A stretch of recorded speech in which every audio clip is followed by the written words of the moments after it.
Hello everyone. तो कैसे हैं आप लोग? आशा करते हैं कि आप लोग जहां भी होंगे सभी सकुशल और सभी तंदुरुस्त होंगे। आज लेक्चर नंबर 6 का शुरुआत करते हैं गैमेटोजेनेसिस से।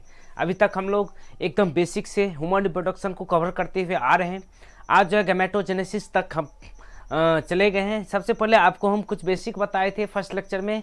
अगर उस लेक्चर सबको अगर अभी तक नहीं देखे हैं तो नीचे डिस्क्रिप्शन में सभी चीज़ का लिंक आपको मिल जाएगा, प्लेलिस्ट का भी, और जितना भी प्लेटफॉर्म में हमारे, चाहे वो डाउट क्लियर करने के लिए हो, टेलीग्राम हो, व्हाट्सअप चैनल हो, सभी चीज़ का लिंक आपको डिस्क्रिप्शन में मिल जाएगा। वहाँ से आप जाकर के हमको फॉलो कर लीजिएगा। और अभी तक इससे बैक का सेशन अगर नहीं देखें तो उसको ज़रूर से एक बार चेकआउट कीजिएगा। डिस्क्रिप्शन में सभी चीज़ का लिंक आपको मिलेगा। चलिए आज चालू करते हैं गैमेटोजेनेसिस का। इससे पहले आपको मेल रिप्रोडक्टिव सिस्टम और फीमेल रिप्रोडक्टिव सिस्टम बहुत ही बेहतरीन तरीका से जो है एक एक कंसेप्ट के साथ इस वाले पोर्शन को हम ख़त्म किए थे।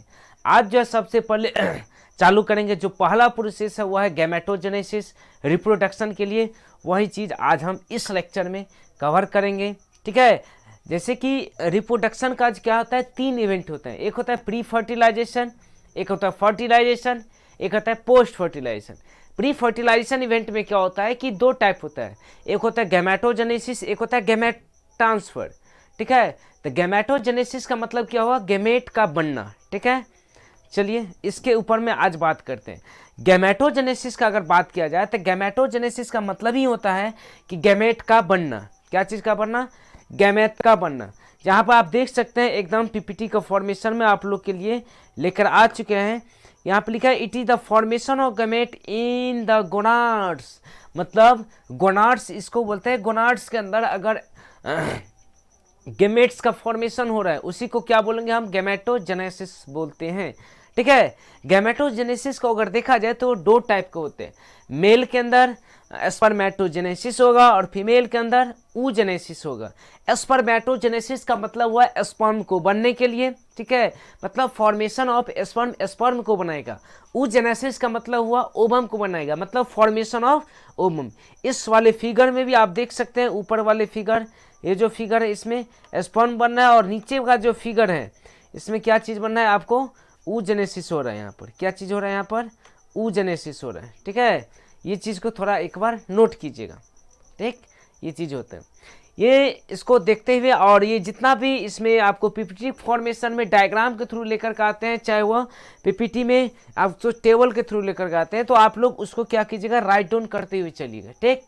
चलिए फिर से चालू करते हैं। गैमेटोजेनेसिस का मतलब क्या हुआ? गैमेट का बनना। गैमेट कब? जहाँ भी बायोलॉजी के अंदर जेनेसिस वर्ड आए वहाँ पर समझ लीजिएगा कि कुछ ना कुछ जरूर यहाँ पर बनेगा। उसके फर्स्ट वर्ड बता रहे हैं कि क्या चीज़ बनेगा। जैसे यहाँ पर लिखा हुआ है गैमेट, और जेनेसिस का मतलब बनना, मतलब गैमेट को बनाने की विधि को क्या बोलेंगे? गैमेटोजेनेसिस। अगर मेल के अंदर बनेगा तो मेल गैमेटोजेनेसिस, फीमेल के अंदर बनेगा तो फीमेल गैमेटोजेनेसिस। मेल गैमेटोजेनेसिस क्या होता है? स्पर्म होता है। फीमेल गैमेटोजेनेसिस ओवम होता है। ये हम बोल सकते हैं, ठीक है। चलिए अब इसका आगे चलते हैं। आगे अगर देखेंगे तो क्या है, लिखिए it is the process of formation of sperm, ठीक है। स्पर्मेटोजेनेसिस को सबसे पहले यहाँ पर हम चालू करते हैं, इसके बाद हम oogenesis पर चलेंगे, ठीक है। स्पर्मेटोजेनेसिस क्या बोलते हैं यहाँ पर एज ए डिफिनेशन यहाँ पर समझ लीजिए। सबसे पहले it is the process of formation of sperm. Spermatozoa is seminiferous tubules of testis. जैसे कि आपको पिछले भी लेक्चर में आपको बताए थे कि सेमनीफेरस ट्यूल्स के अंदर में क्या बनते हैं? स्पर्म बनते हैं। तो वही स्पर्म का बनने की प्रोसेस को हम क्या बोलते हैं? स्पर्मेटोजेनेसिस बोलते हैं। उसी को जो स्पर्म जो बनते हैं उस कंडीशन को हम क्या बोलते हैं? स्पर्मेटोजोआ उसको नाम दिया गया। क्या नाम दिया गया उसको? स्पर्मेटोजोआ दिए। चलिए स्टेज अगर देखेंगे स्पर्मेटोजेनेसिस का तो क्या क्या होता है? फॉर्मेशन होता है किसका? स्पर्मेटिड का, ठीक है। इसके बाद क्या होते हैं? स्पर्मियोजेनेसिस होते हैं। अब चलिए दोनों का मतलब क्या होता है? जब स्पर्मेटिड का फॉर्मेशन होता है उसमें क्या होता है? स्पर्मेटोगोनिया, जिसको स्पर्म मदर सेल बोलते हैं, जो प्रोड्यूस करता है स्पर्मेटिड के फॉर्मेशन में। वहीं स्पर्मेटिड ट्रांसफर होता है किसमें? स्पर्म में। मतलब जब स्पर्म का बनना चालू होता है तो कौन बनता है? सबसे पहले स्पर्मेटिड से बनता है, ठीक है। जो कौन बनाते हैं? स्पर्मेटोगोनिया जो मदर सेल होते हैं क्या बनाते हैं, स्पर्मेटिड्स बनते हैं। इसके बाद स्पर्मेटिड्स क्या कन्वर्ट करते हैं, कन्वर्ट करके स्पर्म के फॉर्मेशन में लेकर के आते हैं।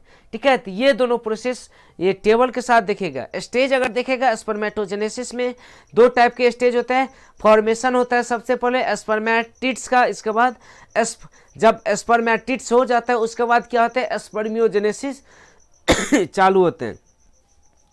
ये जो वर्ड है स्पर्मियोजेनेसिस ये चालू होता है कब, एक सेकेंड, ये कब चालू होगा, जब स्पर्मेटिड बन जाएगा, इसके बाद स्पर्मियोजेनेसिस चालू होगा। पहले स्पर्मेटिड्स बनेगा, उसके बाद स्पर्म बनने का जो है स्पर्मेटिड से स्पर्म को ट्रांसफर किया जाता है। कहाँ पर, तो मेल अगर देखा जाए ओरिजिनल में अगर स्पर्म बनता है तो वह एपिडर्मिस जाकर फुल्ली मैच्योर तैयार हो जाते हैं।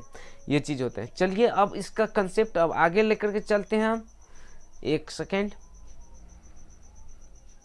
चलिए यहाँ पर कुछ प्रोसेस दिखाया गया जो कि आप लोग के एनसीईआरटी की, ये माइटोसिस म्यूसिस जो प्रोसेस है, या अगर आप लोग अगर 11th में बहुत ही अच्छा से अगर पढ़ेंगे सेल वाले चैप्टर में, cell the division of life, उसमें ये चीज़ पूरे कंफर्म करके यहाँ पर बताया गया है। एक सेकेंड देखिएगा, स्पर्मेटोजेनेसिस के अंदर स्पर्मेटोगोनिया जो होता है, क्या चीज़, स्पर्मेटोगोनिया, एक सेकेंड, स्पर्मेटोगोनिया जो होते हैं वो कौन होते हैं, 2n सेल होते हैं। स्पर्मेटोगोनिया क्या होता है, 2n सेल होता है। उसके अंदर क्या होता है, माइटोसिस का प्रोसेस होता है। जब माइटोसिस हो जाता है तो वो क्या बनाता है, वह प्राइमरी स्पर्मेटोसाइट के अंदर क्या होता है, कन्फर्म हो जाते हैं। इसके अंदर प्राइमरी स्पर्मेटोसाइट में कन्फर्म होते हैं। उसके बाद क्या होता है, जब माइटोसिस होता है, माइटोसिस में 2 प्रोसेस होते हैं, म्यूसिस फर्स्ट और म्यूसिस सेकेंड। म्यूसिस फर्स्ट जब बनेगा तब प्राइमरी स्पर्मेटोसाइट से क्या बनेगा, सेकेंडरी स्पर्मेटोसाइट। ये चीज क्या होता है, यहाँ एन बॉडी वाले जो कि हैप्लॉइड होता है। बायोलॉजी के अंदर अगर एन का वर्ड अगर जहां देखें वो हैप्लॉइड होता है, 2n का मतलब डिप्लॉइड होता है। मतलब स्पर्मेटोगोनिया अगर आपको ऑब्जेक्टिव क्वेश्चन में अगर दे दिया जाए स्पर्मेटोगोनिया हैप्लॉइड होता है, डिप्लॉइड होता है, तो हम क्या बोलेंगे, डिप्लॉइड होते हैं। वहीं प्राइमरी स्पर्मेटोसाइट का अगर बात किया जाए, माइटोसिस डिवीजन के बाद जो प्राइमरी स्पर्मेटोसाइट बनते हैं वो हैप्लॉइड होते हैं या डिप्लॉइड होते हैं, तो क्या बोलेंगे, डिप्लॉइड होते हैं। लेकिन वही सेकेंडरी जब स्पर्मेटोसाइट बनता है, जो म्यूसिस सेकेंड के बाद बनता है, उसको हम क्या बोल सकते हैं, हैप्लॉइडी कंडीशन में होते हैं। फिर जब म्यूसिस सेकेंड होगा तो वो क्या बनता है, स्पर्मेटिड्स बनते हैं। देखिए इस टेबल फॉर्मेशन में सब चीज लिखा गया है, स्पर्मेटिड्स बनता है। फिर स्पर्मेटिड्स के अंदर क्या होता है, स्पर्मियोजेनेसिस होता है। उसके बाद क्या बनता है, स्पर्मेटोजोआ, जो क्या होता है, एन बॉडी वाले होते हैं। ये एन और 2n का जो कॉन्सेप्ट है इसको बहुत ही अच्छा से याद रखिएगा, जो कि आप लोग के एग्जाम में भी ये क्वेश्चन ऑब्जेक्टिव को फॉर्मेशन में नीट के अंदर पूछा गया है, सीबीएसई बोर्ड में पूछा गया है, उसके बाद बिहार बोर्ड में कितना बार पूछा गया है। इसलिए इस वाले कंडीशन को थोड़ा अच्छा से देखिएगा। ठीक है, यहाँ पर जितना भी होता है सभी चीज आप लोग के सामने में इमेज के साथ टेबल के फॉर्मेशन में सभी चीज हम लेकर के आते हैं, इसलिए अच्छा से इसको देखिएगा। और ये जो प्रोसेस है ये इसको थोड़ा याद रखिएगा, जिसमें आपको एग्जामिनर पूछेगा स्पर्मेटोगोनिया से प्राइमरी स्पर्मेटोसाइट बनने के जो प्रोसेस होता है वो कौन से डिवीजन के थ्रू होता है, कौन सा डिवीजन होगा, माइटोसिस डिवीजन होगा। वहीं प्राइमरी स्पर्मेटोसाइट से सेकेंडरी स्पर्मेटोसाइट बनेगा, कौन सा डिवीजन होगा, तो म्यूसिस फर्स्ट होगा। वहीं सेकेंडरी स्पर्मेटोसाइट से जो है स्पर्मेटिड्स बनता है, वो कौन सा डिवीजन होता है, वह म्यूसिस सेकेंड होता है। फिर वही पूछेगा स्पर्मेटिड्स से स्पर्मेटोजोआ जब बनेगा तो उसके अंदर कौन सा डिवीजन होगा, तो उसको हम क्या बोलेंगे, स्पर्मियोजेनेसिस का प्रोसेस होता है। ये पूरा कंडीशन सभी एग्जाम के अंदर पूछा जाएगा, तो इसको थोड़ा अच्छा से देखिएगा। ठीक है, बहुत ही इंपॉर्टेंट है। चलिए साइड हो जाते हैं, इसको आप लोग नोट कर लीजिएगा। ठीक है, टेबल के फॉर्मेशन में अच्छा से नोट करते हुए चलिएगा, वीडियो को पॉज करके नोट कीजिएगा। चलिए इसका आगे फिर से अब चलते हैं। ठीक, ये बहुत ही मस्त प्रोसेस है। इसके बाद स्पर्मेटोजेनेसिस का जो प्रोसेस होता है इसमें कैसे क्या क्या फॉर्मेशन है देखिए। जब एज ए डिफिनेशन यहाँ पर देखिए लिखा गया, ए प्राइमरी स्पर्मेटोसाइट क्या करते, 2 सेकेंडरी प्राइमरी स्पर्मेटोसाइट क्या करता है, 2 सेकेंडरी स्पर्मेटोसाइट को बनाते हैं, जो कौन सा होते हैं, हैप्लॉइड होता है। वहीं एक स्पर्मेटोसाइट मिलकर क्या बनाते हैं, 2 स्पर्मेटिड्स बनाते हैं। ठीक है, यहां से भी एग्जामिनर क्वेश्चन पूछेगा कि एक स्पर्मेटोसाइट से कितने स्पर्मेटोसाइट्स बनते हैं, ठीक है, स्पर्मेटिड्स बनते हैं, सॉरी, एक स्पर्मेटोसाइट से कितने स्पर्मेटिड्स बनते हैं, तो कितना बोलेंगे, 4 बोलते हैं।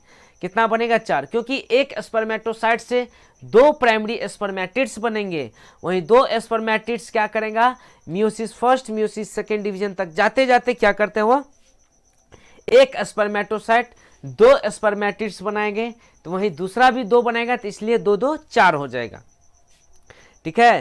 तो ये वाला क्वेश्चन बहुत ही इंपॉर्टेंट है, इसलिए इसको थोड़ा अच्छा से टेबल का फॉर्मेशन में याद रखिएगा, ठीक। इसको भी अच्छा से आप लोग टेबल बनाते हुए चलेंगे। जैसे कि यहाँ पर आप अगर देखे होंगे तो क्या होता है कि यहाँ देख सकते हैं, ये जो है, एक मिनट, ये जो आप देख सकते हैं यहाँ पर लिखा गया है, एक स्पर्मेटिड्स, स्पर्मेटोगोनिया क्या करते हैं, 2 गो यहाँ क्या बनता है, प्राइमरी स्पर्मेटोसाइट बनाते हैं, और 2 गो बनने के बाद देखिए ये क्या बनाते हैं, 4 गो स्पर्मेटिड्स बना रहे हैं ना। ये क्वेश्चन एग्जामिनर जो है यहाँ पर पूछेंगे, ये कंडीशन आपको पूछ सकती है, ये कितना स्पर्मेटिड्स बना रहे हैं, 4 बना रहे हैं, तो ये चीज़ पूछेगा, ठीक। यहाँ पर पूरा फुल्ली फॉर्मेशन में आपको यहाँ पर पूरे डायग्राम के साथ यहाँ भी दे दिया गया है। तो ये डायग्राम को भी आप क्या कीजिए, अच्छा से बनाइए, क्योंकि आपके एनसीईआरटी के अंदर ये डायग्राम दिया गया है, ठीक है। तो वीडियो को पॉज करके अच्छा से इसको बनाइएगा। चलिए अब चलते हैं इसके आगे। अब चलिए स्पर्मेटोजेनेसिस के अंदर स्पर्मिएशन क्या चीज़ होते हैं। ये स्पर्मिएशन जो वर्ड्स होते हैं, ये बहुत बार जो है आदमी को, और बहुत बार जो है कैंडिडेट्स जो एग्जाम दे रहे हैं तो उसको बहुत ज़्यादा जो है यह परेशान करते हैं। स्पर्मिएशन का प्रोसेस क्या चीज़ होता है, चलिए इसको देखते हैं। आफ्टर स्पर्मेटोजेनेसिस, एक second, after spermatogenesis sperm head are embedded in Sertoli cell to get nourishment. आपको बताए थे पिछले लेक्चर में कि सर्टोली सेल जो होते हैं वो स्पर्म को न्यूरिशमेंट प्रोवाइड करते हैं। तो क्या होता है कि जब स्पर्म सर्टोली सेल के अंदर जब अटैच होकर के अपना नरिशमेंट प्रोवाइड करने लगते हैं, ठीक है, then they are release to lumen of seminiferous tubules. इसके बाद क्या करते हैं, वो रिलीज करते हैं कहाँ पर, सेमनीफेरस ट्यूब्यूल्स के अंदर में। उसी प्रोसेस को हम क्या बोलते हैं, स्पर्मिएशन का प्रोसेस बोलते हैं। जब स्पर्मियोजेनेसिस जो होता है, क्या होता है स्पर्मियोजेनेसिस, स्पर्म का हेड किसके अंदर इम्बीड हो जाता है, सर्टोली सेल के अंदर हो जाता है। जब सर्टोली सेल सेमनीफेरस ट्यूब्यूल्स के ल्यूमन में जाकर के छोड़ देते हैं, ठीक है, उसी प्रोसेस को हम क्या बोलते हैं, स्पर्मिएशन प्रोसेस बोलते हैं। ये स्पर्मिएशन का जो प्रोसेस है ये बहुत बार क्या होता है एग्जाम में पूछा गया है, तो इसको अच्छा से थोड़ा इसको याद रखिएगा। इसको एज ए डिफिनेशन के रूप में भी इसको आप राइट डाउन करके लिख लीजिएगा, ठीक है। चलिए इसके बाद अब चलते हैं, आगे चलते हैं। इसके बाद चलिए ये जो फ्लो चार्ट डायग्राम है, ये चार्ट डायग्राम बहुत ही ज़्यादा इंपॉर्टेंट है, बहुत ही ज़्यादा इंपॉर्टेंट है। वीवी है, ठीक है।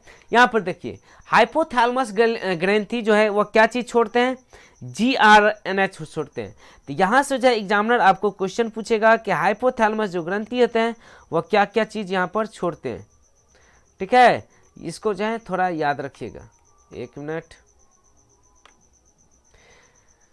चलिए यहाँ पर पूछेगा एग्जामिनर कि हाइपोथैलेमस ग्रंथि GRNH हार्मोन जो होता है, गोनाडोट्रोपिन रिलीजिंग हार्मोन, ये जो हार्मोन होते हैं वो कहाँ से निकलते हैं, तो कहाँ से बोलेंगे हम, सेक्रेट करते हैं हाइपोथैलेमस ग्लैंड से निकलते हैं। कहाँ से निकलते हैं, हाइपोथैलेमस ग्लैंड से कौन हार्मोन निकलते हैं, GnRH निकलते हैं, ठीक है। और यह काम किसके ऊपर करते हैं, किसके ऊपर काम करती है, जो है स्पर्मियोजेनेसिस में अंदर जितना भी हार्मोन होता है उसका फ्लो चार्ट है। और वह काम कहाँ करता है, पिट्यूटरी ग्लैंड के पास, ठीक है। निकलता कहाँ से है, हाइपोथैलेमस ग्रंथि से निकलता है कौन, GnRH। वो GnRH का काम कौन है, पिट्यूटरी ग्लैंड के पास, ठीक है। और यह सेक्रेट करता है 2 टाइप के गोनाडोट्रोपिन हार्मोन। GnRH जो होता है पिट्यूटरी ग्लैंड कितने टाइप के निकालते हैं, 2 टाइप, एक होता है LH, एक होता है FSH। एक होता है लुटीजाइंग हार्मोन, एक होता है फॉलिकल स्टिमुलेटिंग हार्मोन। कौन होता है, एक होता है लुटीजाइंग हार्मोन, एक होता है फॉलिकल स्टिमुलेटिंग हार्मोन। लुटीजाइंग हार्मोन और फॉलिकल स्टिमुलेटिंग हार्मोन, ये जो लुटीजाइंग हार्मोन होता है इसका काम क्या है, चलिए इसको भी देख लीजिए। लुटीजाइंग हार्मोन का काम क्या होता है, वह कहाँ करता है काम, लीडिंग सेल जो होता है वो उसका काम होता है। लीडिंग सेल पर काम कौन सा करता है, लुटिजाइंग हार्मोन काम करता है। और यही चीज क्या करते हैं, मेल के अंदर एंड्रोजन नाम का हार्मोन निकलता है। कौन सा हार्मोन निकलता है, एंड्रोजन हार्मोन जो निकालते थे। जो कौन सा निकालेगा हार्मोन, लुटिजाइंग हार्मोन। लुटिजाइंग हार्मोन कौन सा निकालता है, लीडिंग सेल को प्रोवाइड करके सेक्रेट करता है एंड्रोजन हार्मोन। जो कौन सा काम करता है, इसका काम क्या है, स्टिमुलेट करता है स्पर्मेटोजेनेसिस को। किसको स्टिमुलेट करता है, स्पर्मेटोजेनेसिस को। वहीं अगर फोलिकल स्टिमुलेटिंग हार्मोन का अगर बात किया जाए एफएसएच का, तो क्या काम करता है, एक्ट करता है सर्टोली सेल के ऊपर में काम करता है, जो स्पर्म को न्यूरिशमेंट प्रोवाइड करते हैं। वहीं अगर इसको पूछेगा स्टिमुलेट करते हैं, सेक्रेशन करते हैं किसको, स्पर्मियोजेनेसिस के प्रोसेस में क्या करते हैं, ये हेल्प करता है कौन सा, सर्टोली सेल। तो ये जो हार्मोन का जो फंडा है, ये किसका हार्मोन का फंडा है, ये बहुत ही इंपॉर्टेंट फंडा है। ठीक, इसको थोड़ा बहुत ही अच्छा से इसको आप लोग देखिएगा। ये जो फ्लो डायग्राम चार्ट है बहुत ही ज़्यादा इंपॉर्टेंट आप लोग के एग्जाम के लिए। एक एक सिंगल क्वेश्चन इससे बन जाएगा। आपको एग्जामिनर पूछेगा कि हाइपोथैलेमस जो ग्लैंड है वो कौन सा हार्मोन रिलीज करता है, जीएनआरएच। ठीक है, जीएनआरएच काम कहाँ करते हैं, तो पिट्यूटरी ग्लैंड के पास काम करते हैं। सेक्रेट क्या करते हैं, दो तो गोनाडोट्रोफिन हार्मोन को रिलीज करते हैं, एक होता है लुटिजाइंग हार्मोन, एक होता है एफएसएच फोलिकल स्टिमुलेटिंग हार्मोन। ठीक, लुटिजाइंग हार्मोन कहाँ करता है, लीडिंग सेल के ऊपर काम करता है। वही फोलिकल स्टिमुलेटिंग हार्मोन एक्ट करता है सर्टोली सेल के ऊपर, जो स्पर्मियोजेनेसिस में क्या होता है, काम करते हैं। स्पर्मियोजेनेसिस मतलब स्पर्म को जहाँ पर फॉर्मेशन होता है उसका नोरिशमेंट प्रोवाइड होता है, वहाँ पर काम करता है। वहीं सेक्रेट करते हैं androgen hormone, LHS hormone release करते हैं, जिसका काम होता है स्टिमुलेट करना, मतलब प्रोत्साहित करते हैं स्पर्मियोजेनेसिस के लिए, स्पर्मेटोजेनेसिस के लिए। समझ गए ना, स्पर्मेटोजेनेसिस और स्पर्मियोजेनेसिस सभी वर्ड अलग है, इसको अच्छा से देखिएगा। ठीक, चलिए इसके बाद अगर आगे हम देखेंगे, हम स्ट्रक्चर ऑफ स्पर्मेटोजोआ के बारे में बात करते हैं। ठीक, बहुत ही इंपॉर्टेंट चीज़ है। चलिए यहाँ पर ये चीज़ खत्म हो चुका है, इसके बाद देखते हैं। अगर स्पर्म का अगर स्ट्रक्चर देखेंगे तो इसमें 3 पार्ट होते हैं। ऐसे अगर बोला जाए तो 4 पार्ट होते हैं, लेकिन स्पेशली अगर बुक में अगर देखेंगे तो इसमें 3 पार्ट दिखाया जाए। हेड, नेक और टेल ही इसका पोजीशन, ये तीनों पोजीशन आपको दिखाया जाएगा। ये जो पोजीशन इतना दूर, इसका क्या होता है, हेड होता है, इसके बाद मिडिल पीस होता है जिसको नेक बोलते हैं बीच के, इसके ऊपर के, इसके बाद टेल होता है। ठीक है, ये जो है तीनों पार्ट आपको बुक के अंदर मिलेगा। ठीक, इसके ऊपर में एक प्लाज्मा मेम्ब्रेन का लेयर होता है। ठीक है, इसके ऊपर में क्या होता है, एक प्लाज्मा मेम्ब्रेन का लेयर होता है। इसके ऊपरी भाग को हम क्या बोलते हैं, एक्रोसोम बोलते हैं। स्पर्म के ऊपरी भाग को हम क्या बोलेंगे, एक्रोसोम बोलेंगे। इसके बीच में क्या होता है, न्यूक्लियस होता है। इसमें क्या होता है, नेक होते हैं। ठीक, बीच में क्या होता है, इसी के पास माइटोकॉन्ड्रिया होता है। ठीक, ये चीज होता है। नीचे में क्या होता है, इसका टेल होता है। इसी को पूरा एकदम डिफाइंड में हम होकर देखते हैं। चलिए यहाँ पर देखिए, एक स्ट्रक्चर में आपको सबसे ऊपर में दिखाया गया है एक्रोसोम। ऊपर वाले पोजीशन को हम क्या बोलते हैं, एक्रोसोम। एक्रोसोम का अगर पार्ट देखा जाए तो कितना साइज होता है, 5 माइक्रोमीटर का होता है।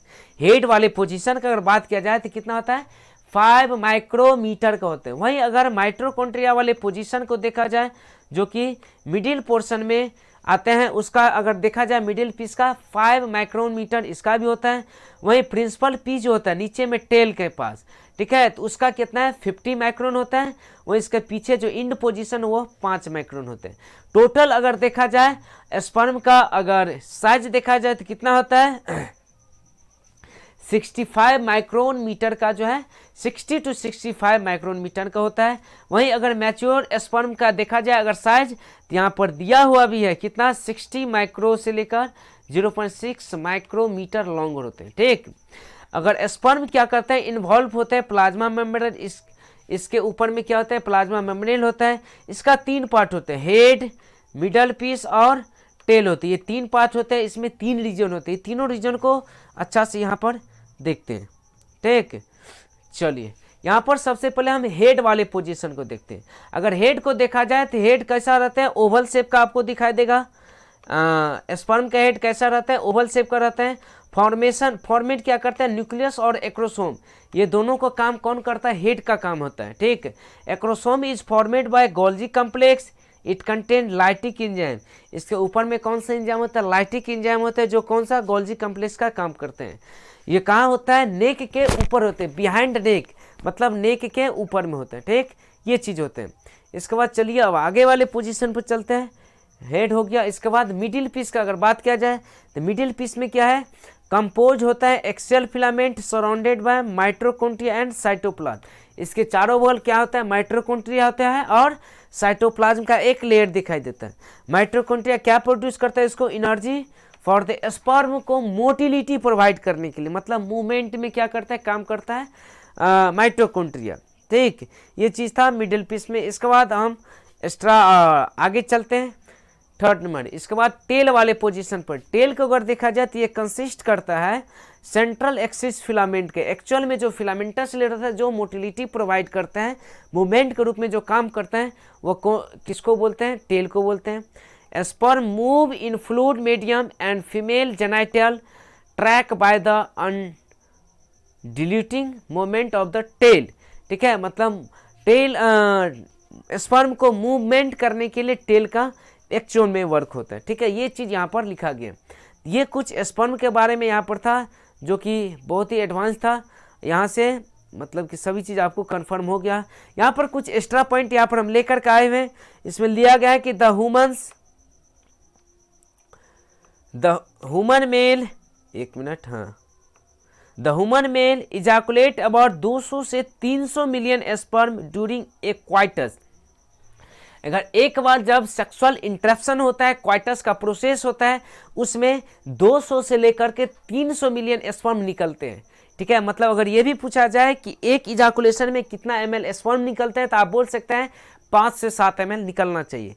उसमें 200 से 300 मिलियन विगोरस स्पर्म होना चाहिए, जिसमें अगर पूछा जाए तो नॉर्मल फर्टिलिटी जो होता है, ठीक है, वो आपको 60% होता है, और नॉर्मल शेप का उसमें कैसा होता है? 40% होना चाहिए, जो मोस्ट विगोरस के काम आता है। ये चीज़ होता है इसमें होता है। नॉर्मल फर्टिलिटी का कितना होना चाहिए? 60%, और मोस्ट विगोरस कैसा होना चाहिए? 40%। इसके बाद ही कोई फीमेल बॉडी यहाँ पर प्रेग्नेंट हो सकते हैं, नहीं तो ऐसे इनफर्टिलिटी का वहाँ पर शिकायत आपको देखने को मिलेगा। तो ये चीज़ था आपको स्पर्मेटोजेनेसिस के अंदर, ठीक है, जहाँ पर स्पर्म बनने की प्रोसेस पूरे कंप्लीट हो जाता है। यहाँ पर स्पर्म के हेड, टेल, नेक सभी चीज़ यहाँ पर कंफर्म करती हैं। अगर इसमें से भी अगर कोई भी पॉइंट आपको अगर दिक्कत लग रहा है तो आप हमको कमेंट कीजिएगा। आपको हर एक पॉइंट आपको यहाँ पर और एक्स्ट्रा एक और लेक्चर लेकर के इसमें हम बता देंगे, नहीं तो अगले लेक्चर में थोड़ा कुछ एक्स्ट्रा पॉइंट भी देखेंगे। इसके बाद हम oogenesis चालू करेंगे, इसके बाद अगले का प्रोसेस होगा। तो ये लेक्चर को हम यहीं पर जो है लास्ट करते हैं, यहाँ पर स्पर्मेटोजेनेसिस, क्योंकि कुछ पार्टिकुलर अगर लेक्चर रहता है सिंगल फॉर्मेशन में, तो अच्छा रहता है, स्टूडेंट को देखने में भी प्रीफर करता है, समझ गए ना। इसलिए हम पार्टिकुलर टॉपिक को लेकर के हम एक लेक्चर को कवर करते हैं। यहाँ पर ये चीज़ कवर हो चुके हैं। मिलते हैं अगले लेक्चर में अगले अंदाज के साथ। और एक चीज़ और आप लोग को बता दें कि आपके अगर छोटे भाई भी हैं, कोई जो 10th क्लास में जो स्पेशल बोर्ड का तैयारी करना है, उस लोग के लिए दर्पण बैच का जो है लॉन्च कर दिया है क्लास 10th के लिए। तो उसको भी वो चैनल से, जो मिथिला विद्यापीठ ऑफिशियल चैनल है, उससे आकर के कनेक्ट हो, जिससे वो भी उसका स्टार्टिंग हो सकते है, उसका तैयारी वहाँ से चालू हो सकती है। बाकी आप लोग के लिए यहाँ पर एकदम धुआंधार होगा आने वाले टाइम में। मिलते हैं अगले क्लास में अगले अंदाज के साथ, तब तक के लिए जय हिंद बच्चों, बाय बाय।